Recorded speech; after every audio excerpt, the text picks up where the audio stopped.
Part 2, Tennessee Brando, how you doing? Okay, so it's 1:34 p.m. continuation on a Sunday, the July 11th, 2025. We were putting you through the Google Maps so I can explain a little further on this one. I'm also trying to get some other computer operations over here so I can still keep my room on my... Okay, that's what I'm going to do right here. Make some room. I have to make some room. Okay, that doesn't work. So now I got some good stuff. Cool. I don't have to worry about that one. Let's dump this here in the recycling center. So while you're stuck over there and listening to me muttering like a madman over here, I'm not quite a mad, I'm just a twit. In the San Fernando Valley, I grew up in there for 38 years. We had to move out in '05 and stuck out here in the Antelope Valley. But over there was a lot of places to live. It's an urbanized area, congested, conflicted, and squeezed.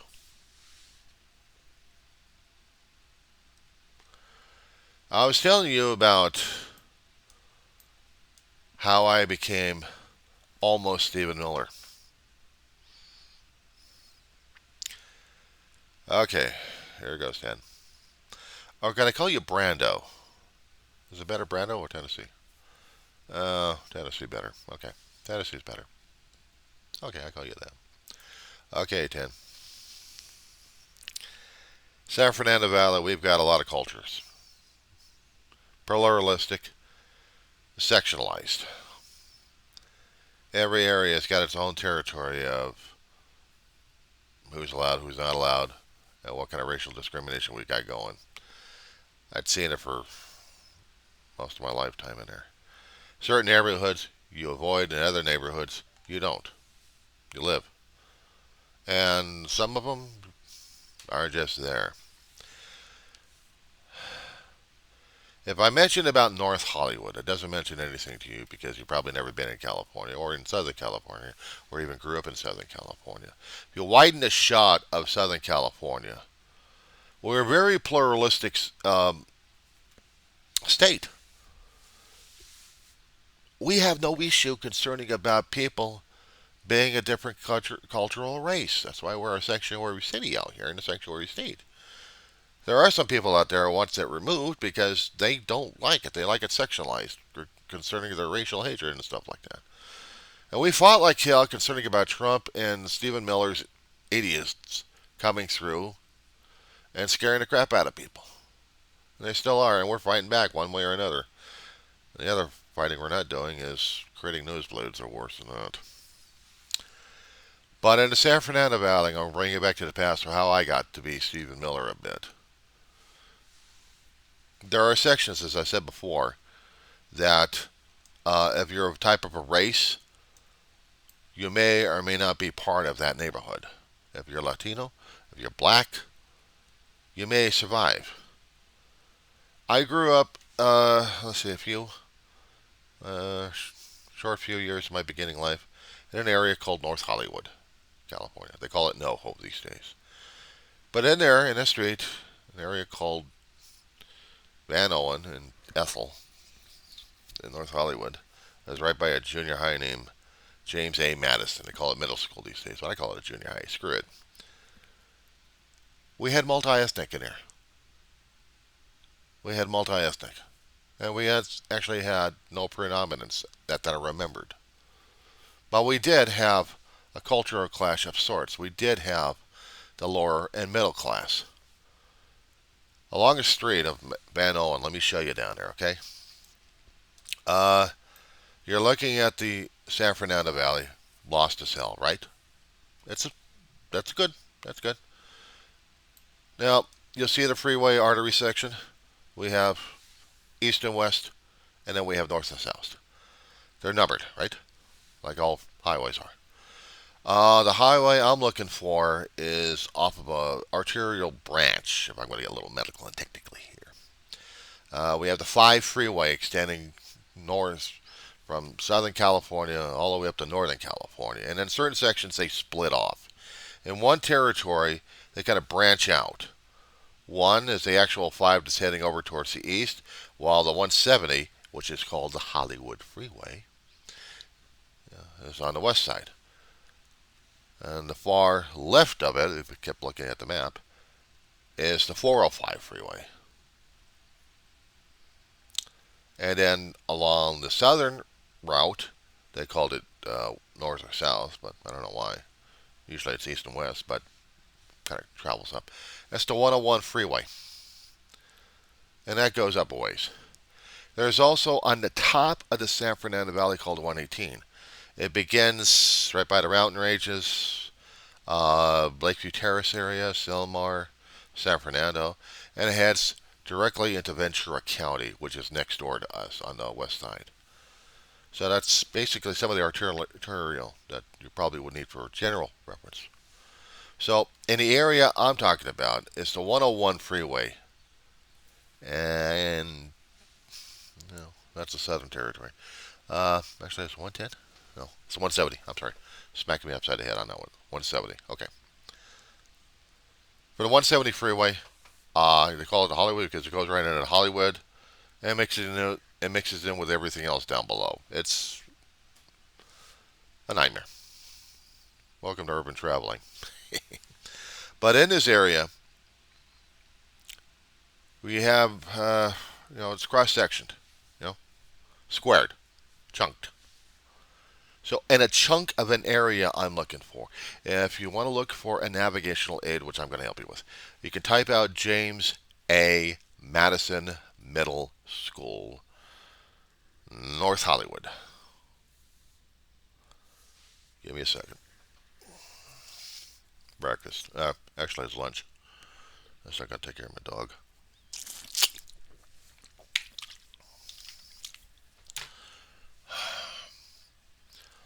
And while you're looking at that school, I'm scrolling because I lived here for 38 years. I think I know more of the general area, but then it gets hard as hell to deal with it afterwards.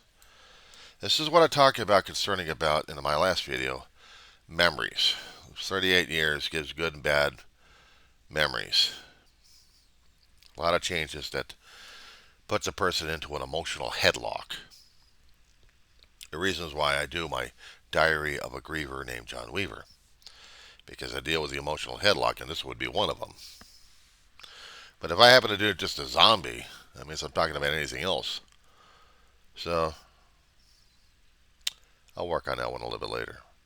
Right now, I'm heading over towards Madison Junior High on Van Owen. Right by Van Owen. The street Van Owen and has a aqueduct going across it. It's wastewater area. We get flooding. We get everything channeled into the rivers going down below. So the streets I'm looking for is in its territory. Where Madison Junior High is, there's a street called Ethel. And then you have Van Owen down below it. You see how this area is constructed? They've changed a lot over the decades. Some areas have changed and others had not. I lived in an apartment on Ethel and Van Owen. I went to the school on the far east called Coldwater. Different configuration because of the 94 quake and everything else happening after that. But that was my that was my elementary school I went to from kindergarten all the way through grade 4 till we had to move out of the area. I wanted to show you something here. Now between Ethel and all the way to Fulton, the street on the far west, major one, the major corporate. That one, you'll see a row of disjointed apartments. That's low rent. Consider it Section 8, low subsidy. If you've got low income, that's home. That's been there for a long, long time. That's your class distinction right there. And not to mention some of the other apartments we've had. Low income, working class, middle class. These are the kids that went to Coldwater. Some of them were my friends. A couple of them, not exactly.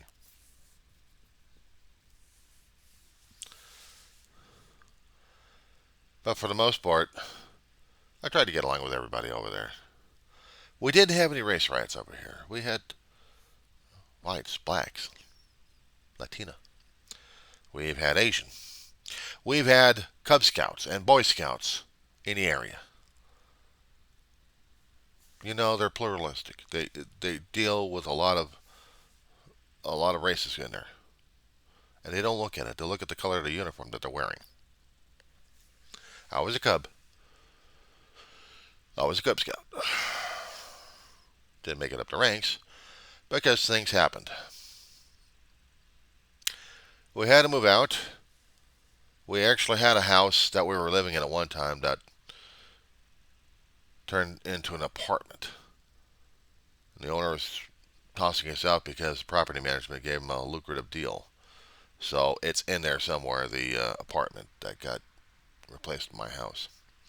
So we moved from this neighborhood into a primarily black and Latino area. That would be an area called Arleta. It's on the west side of the 5 freeway. Yeah, west side of the 5 freeway. And it's up north. It's close to San Fernando and Pacoima. And we were living on the west side of the 5 freeway. But it didn't matter. This area was primarily. You go into a elementary school, which I did. And the elementary school was called Canterbury Elementary. I was going to try to find a way for you to look at it. How's it looks right now? Or if you want to type out Canterbury Elementary. And it's in Arleta. This area, I didn't have that much problems until I went into the elementary school where they didn't like whites. There's not that many whites that live in the area. We had Asian, we had Latino, we had black, but we didn't have many whites over there, and it didn't bother me as much because I was used to other kids dealing with different cultures. Until we have a few kids who are Latina, who spoke the language, who spoke Spanish. I didn't. I didn't come across that culture to do that. I wasn't even taught that anywhere. But they picked on me a great deal because I'm white. Because they had the prejudice and they were going to be shoving it on me. Well, now I have to be prejudiced against every Latino? No, just at these assholes. But it was kind of changing me around a bit. Hatred is learned behavior. It's not inherent. It's not genetic. It's learned behavior. I also learned before I got in there how to appreciate other cultures. I had a French Creole family that adopted my family when we had an hour of need. And for 40 years, they became second family. I didn't learn how to keep that anger in there, but I had learned, actually, I'll take that back. Yes, I did. Against gang members who were Latina. The blacks weren't going after me. It was mostly the Latina at the Canterbury School. And I had to fight that every single time because I discovered that other people who were also Latino didn't have those aspects as those kids were taught. I also noticed that the teachers were white in that predominantly Spanish culture. Didn't exactly help me feel better. But having French Creole right next to me who were, sometimes we'd fight, yeah, but I didn't hate them for the skin color. Angry at little instances over here, but they still became my brothers throughout my lifetime. Life changes, events happen, people fall apart. I miss them. I love them. I still can't reach them. They sucks. Because I feel like I've missed my family. I've lost too many family members here. But that's where my own prejudice came from there, Dan. That's where it came from, pal. Do I hate them now? No. God, no. Because they're different. I know they're different. Now listen, mariachi. Try this one. I went on a cruise. I went on a cruise with my brother. Long story. But for a 3-day stint, we went into Mexico. Well, this isn't my first time either. It wasn't my first time. Different videos on this one. I'll still have to research and find out. But me and my brother went into Ensenada. And it felt like going back into the San Fernando Valley a bit. Heard the language, heard the music. I also had to watch out for the coyotes. Two-legged. They say you flash cash. Oh boy. But I'm a tourist. Oh boy. And I'm white. Eek! Yeah. I thought my brother taught me better. But he screwed up on his lesson. Oh, long stories on that one there, Tennessee. But we got out of there in one piece. Am I going back? I don't know if I can afford it again. But if I wanted to go back in that kind of territory, I'd be going back into San Fernando Valley and really drinking in, because that's the environment I grew up in. And I can do that by a Metrolink train. Show you something. Okay, Google Maps again. Not the San Fernando Valley, but back into the desert wedge. Town called Rosamond, California. It's right next to Edwards Air Force Base, on the west side of it. You'll see Palmdale, you see Lancaster, you see a stretch, and then you see Rosamond. You'll see the 14 freeway connecting all of them. We're multicultural, but mostly white in certain areas. And then we get racially mixed on the west side, actually on the east side of the 14 freeway. But mostly white on the west side of the freeway. I don't mind living out here. Some of it is low rent. I'm used to it. It's home. Widen the shot when you look at Rosamond. See how spread out the damn thing is? But here's the thing. It's Trump territory. I should call it Trumplican territory. It's that kind of maggot thinking out there. At least on social media. There is some pockets of non-Trump thinking. The rest of it's maggot-brained. They love the military because this is a military town. This town grew up because we had Edwards Air Force Base. We originally grew up because we needed a place for the military to settle down a little bit. If they're stationed here for a short time, that's one thing. But if they're stationed here for years, they need a place to stay. So our town grew. Trailer homes, apartment complexes, low rent. We have a larger spread on the west side because we have different areas. And also we have a lot of solar farms. Get that cheap solar energy out here. But this is part of it where I grew up. I got too many videos of mine that explains about me. And I pour out my history because my channel, Tennessee, is a memory channel for me personally. When I started this Diary of a Griever named John Weaver, I did it for my own self. If I'm going to get myself into dementia or Alzheimer's and forget who the hell I am, I need something that I can look at and say, who is this guy? He looks familiar. Yeah, I do. Because I'm trying to talk to you. I'm talking to people. I'm trying to tell them who and what I am. Maybe that jogs the memory. I got a few followers, not many. I'm not griping about it. What I do gripe about sometimes is what we did in the first place. I complained on my channel of we have never taken responsibility, accountability, or transparency for Trump and his ilk coming into the second term. I think the Electoral College screwed us on that one. Not the popular vote. If everybody wanted Trump in, then we would have got him in the popular vote, but we didn't. So electoral college got us screwed over.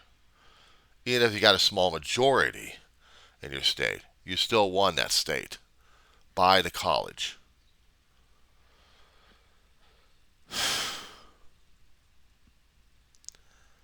I'm not like Stephen Miller. I don't have that conservative. I'm a liberal. I'm a Democrat. But I have to study both sides at this point over here. I've never seen conservative. I've never seen the conservative mutate into the Trumplican thinking. If we actually have any true Republicans out there, they're hiding. They're hiding.